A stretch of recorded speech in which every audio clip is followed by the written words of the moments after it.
കമ്മീഷണറെ, ഇവിടെ ആടോ. ആ തന്നെ തന്നെ. എടോ, താനാണോ ഞങ്ങളുടെ മോഹൻജിയുടെ അനിയൻ സണ്ണിച്ചനെ പിടിച്ച് നടു റോഡിലിട്ട് ചവിട്ടിയത്? നിങ്ങൾ മിണ്ടാതിരി മനുഷ്യ. ഇന്ന് ഇയാളോട് രണ്ട് പറഞ്ഞിട്ടേ ഉള്ളൂ ഞാൻ.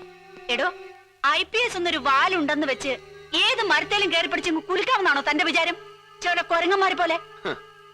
ഇദ്ദേഹം ഇങ്ങനെ നിഴല് പോലെ എപ്പോഴും കൂടെ ഉള്ളതുകൊണ്ട് മാഡത്തിനെ കൊരങ്ങനെ കണ്ടാ തിരിച്ചറിയാൻ വലിയ ബുദ്ധിമുട്ടുണ്ടാവില്ല അല്ലേ?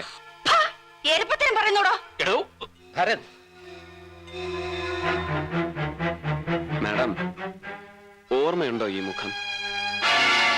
ജീവിതത്തിൽ ഒരുപാട് മുഖങ്ങൾ ഇങ്ങനെ കേറി ഇറങ്ങി പോയതല്ലേ, ചിലപ്പോ മറന്നു കാണും. 10-12 കൊല്ലം മുമ്പുള്ള കഥയാ. അന്ന് ഞാൻ കണ്ണൂർ ASP ഓൺ പ്രൊബേഷൻ ടൗണിലെ കുബേരന്മാരുടെ നിശാ ക്ലബിൽ ഉടുത്തിരുന്നതെല്ലാം ഉരിഞ്ഞെറിഞ്ഞ് കുടിച്ച് ബോധം കെട്ടവന്മാരുടെ നടുക്ക് നിന്ന് റെക്കോർഡ് ഡാൻസ് ചെയ്ത നിങ്ങളെ ഞാൻ അറസ്റ്റ് ചെയ്ത് ലോക്കപ്പിലിട്ടു. രാത്രി മുഴുവൻ നിങ്ങൾ ലോക്കപ്പിലിരുന്ന് കരഞ്ഞു. പിറ്റേന്ന് കോടതിയിൽ ഹാജരാക്കിയപ്പോ പിഴയടയ്ക്കാൻ പണമില്ലാതിരുന്ന നിങ്ങൾക്ക് വേണ്ടി ഞാൻ എന്റെ പേഴ്സിൽ നിന്ന് പണമെടുത്ത് അടച്ചു. എന്നിട്ട് വണ്ടിക്കൂലിക്കും വഴിച്ചെലവിനും ആഹാരത്തിനും കയ്യിൽ നിന്ന് കാശ് തന്ന് ഒരു കോൺസ്റ്റബിളിനെ കൂട്ടി നിങ്ങളെ വീട്ടിലെത്തിച്ചു. സാറിന് ഒരിക്കലും മറക്കാൻ പറ്റില്ലെന്ന് അന്ന് കണ്ണ് നിറഞ്ഞ് പറഞ്ഞത് ഓർമ്മയുണ്ടോ മാഡം അച്ചാമ്മ വർഗീസിന്?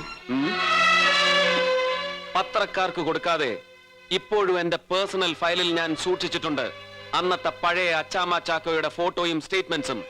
എന്താ അത് കാണണോ ഈ മുഖം ഓർമ്മ വരാൻ?